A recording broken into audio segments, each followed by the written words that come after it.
thought moving to Portugal was going to be easy, but whoa, I wasn't ready for.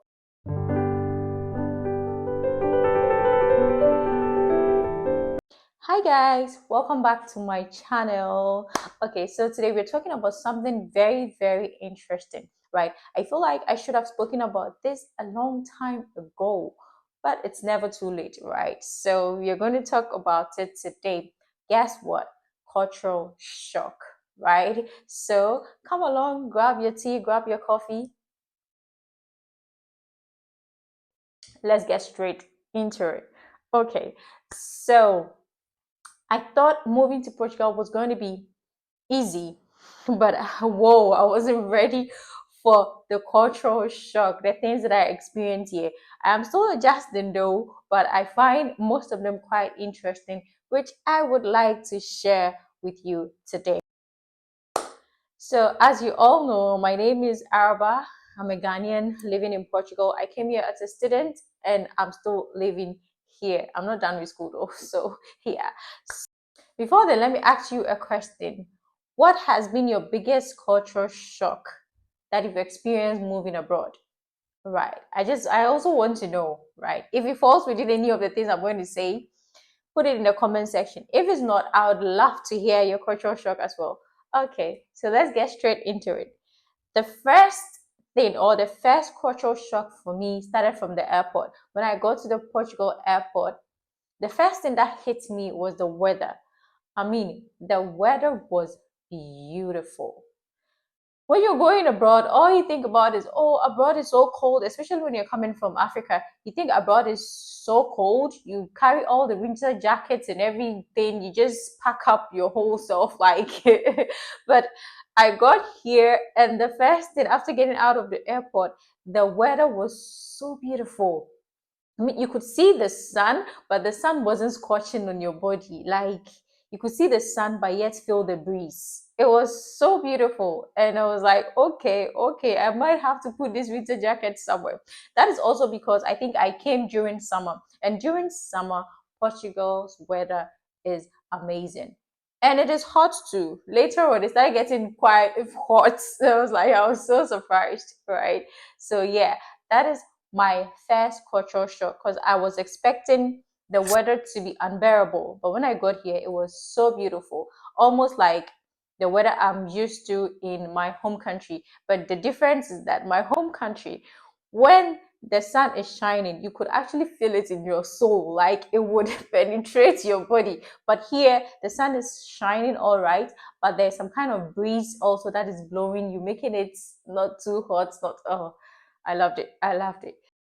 The second cultural shock for me, bear in mind, I'm starting straight from getting down the plane to from the airport to my apartment. So I'm taking it from top to down.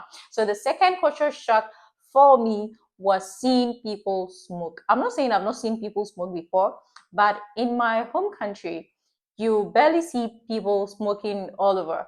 People that smoke usually hide themselves somewhere. They go in an excluded place and smoke. You don't see people on the street or walking about smoking. But here, the first thing I saw, people like from the airport everywhere, people like almost everybody was smoking in public. Like people were sitting smoking, people were walking smoking. Like even people that were working were taking smoking breaks.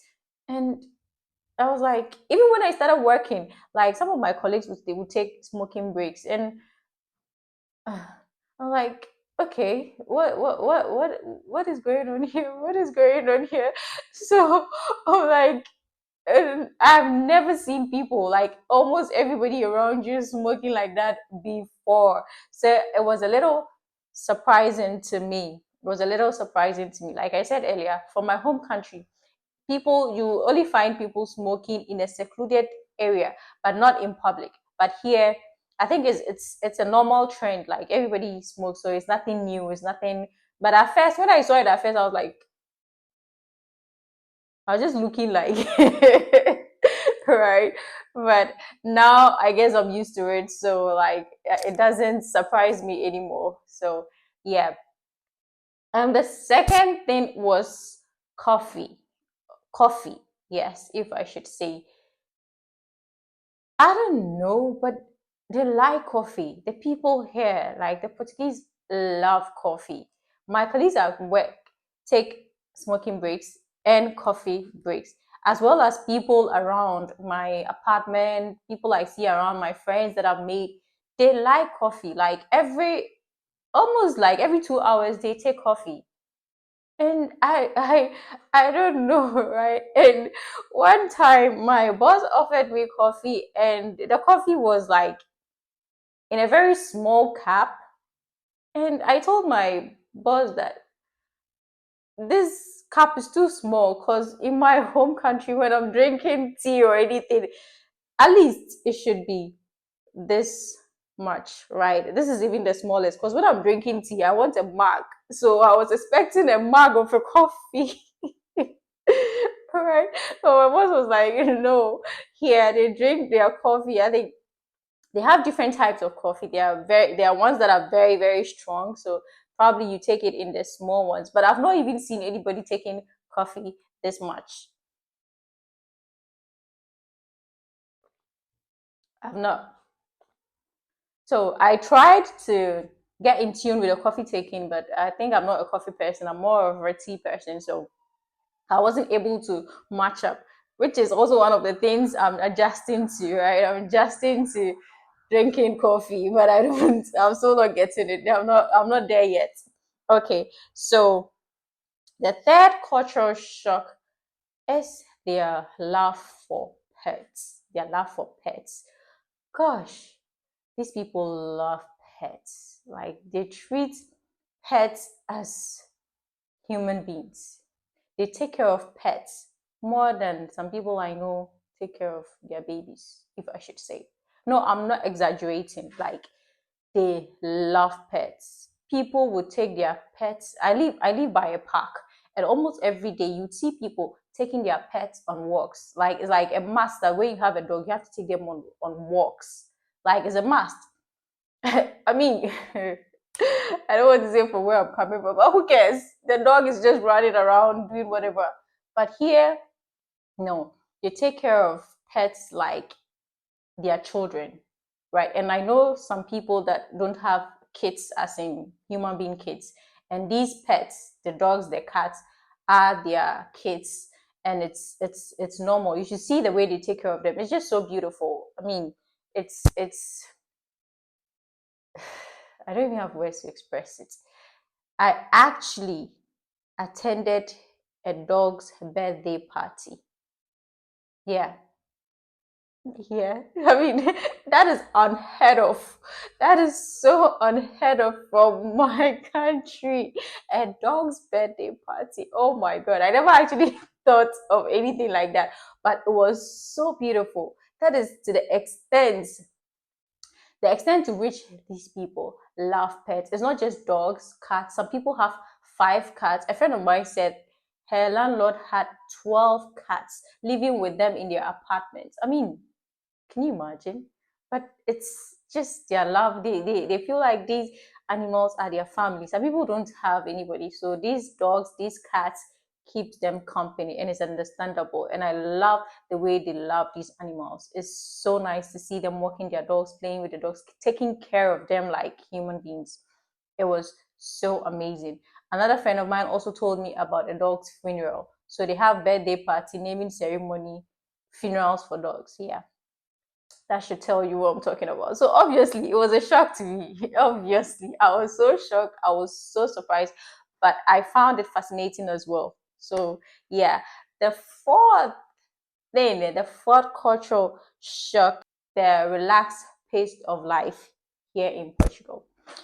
I mean, for that,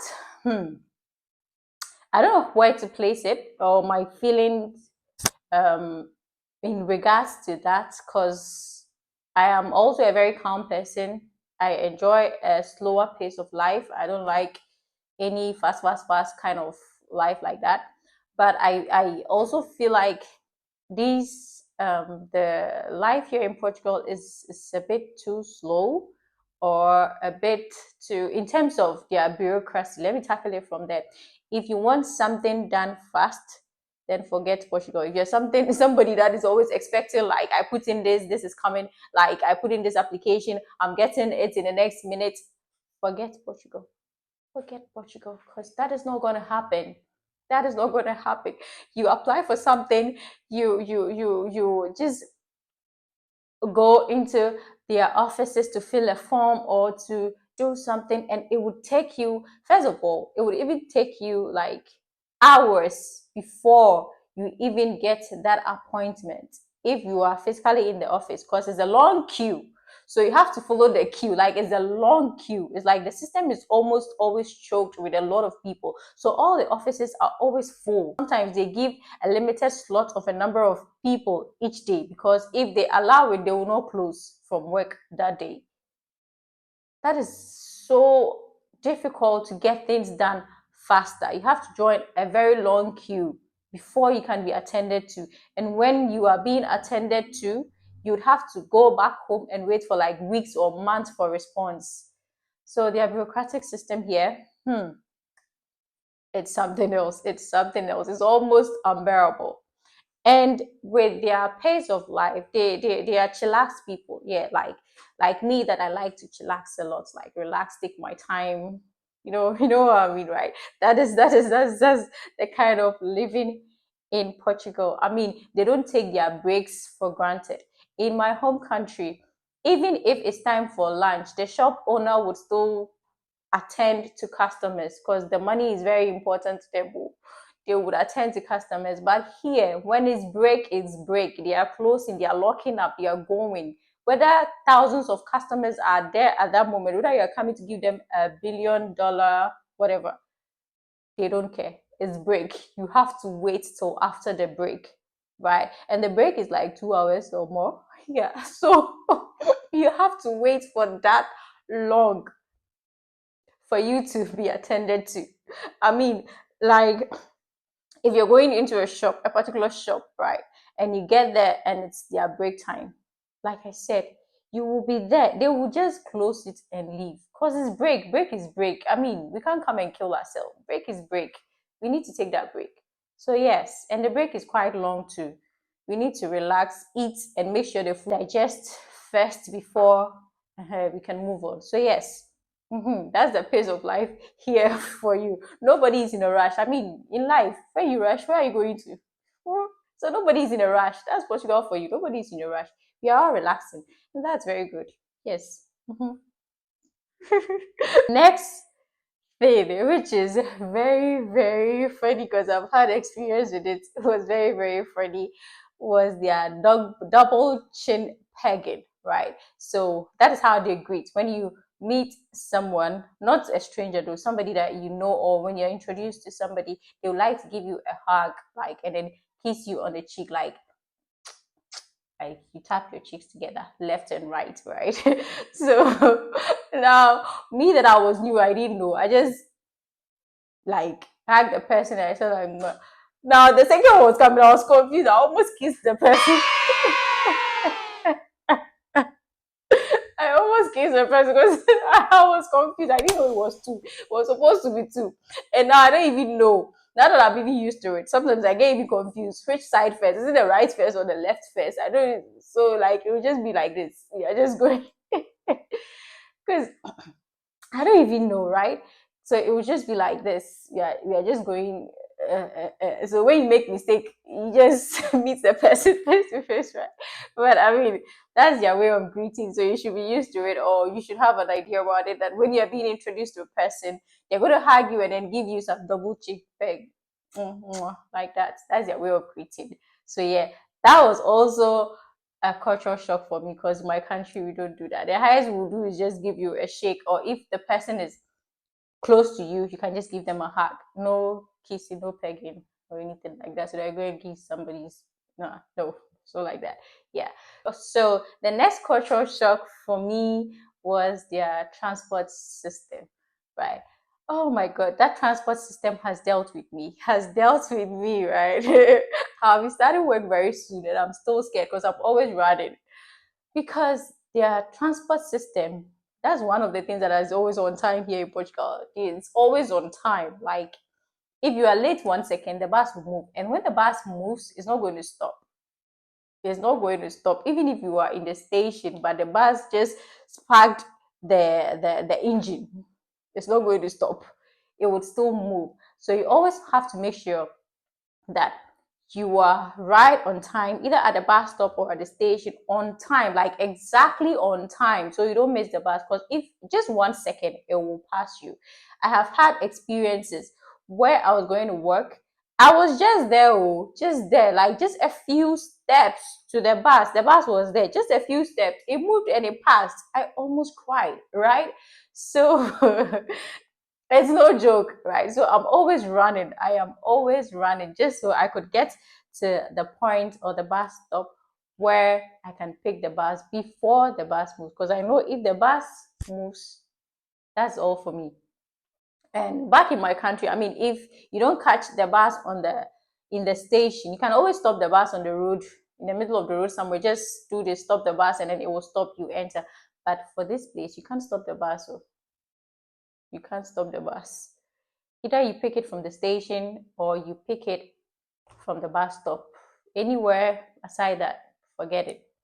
So yeah, that was also a cultural shock for me, which I don't know if I'm adjusting or not, because it's difficult. It's very difficult adjusting to it on time. But I'm sure with time, I am going to get it done. The next cultural shock, which is not much of a cultural shock for me because of where I am coming from, but it would make sense for people coming from, let's say, from the US or from much colder countries. It would rather make sense for them, but not me, because I was coming from a country with a hot weather, a hot climate, so we don't need heating system. Now, I'm talking about heating, central heating system in their houses, because during winter it gets cold, and I know in the colder countries they have all these heating systems that heats their houses when it's cold. But in Portugal, no, nada. They don't have that. They don't build those kind of things in their rooms. Probably there are a few houses that would have that, but majority of the houses here in Portugal do not have central heating system. So during winter it gets difficult. You would get cold. But what they try to do, I mean, for my landlord, we have an AC. So during winter, we can put on the heater as well to heat us. And then we have small heaters as well that we can also plug in to give us some kind of heat. But for a central heating system like it is done in the UK, in the US, no. So if you're coming from those places and you're thinking that you're going to get a house with that, it would be difficult, but probably you would get something. So that is a cultural shock probably for foreigners, but not for me. We didn't need that. So yeah. So the next, should I say cultural shock? No, this is not a cultural shock. This is more like one of the things I love about Portugal. I mean, when you're coming into the country, you'll be thinking, when you're always going to a foreign country, you'll be thinking about food, right? Some of the things you'll be thinking about is food. Am I able to eat their food? Especially when you're coming from Africa, where we like eating spicy, heavy, those kind of food, right? So you'll be thinking if you'll be able to eat their food. But I got here and I realized that Portuguese have one of the most delicious meals. Though I've not tried many delicacies or food like that, but the few that I've tried is really, really nice. Hey lovelies, this video was quite long, so I've decided to share it with you in part. So as we wait for the part 2 of this video, come into the comments section and tell me about any culture shock you've experienced during any of your travels. If you ever traveled anywhere, I'm sure you've experienced something. Leave it in the comment section. And please don't forget to like, subscribe as well. Until then, ciao.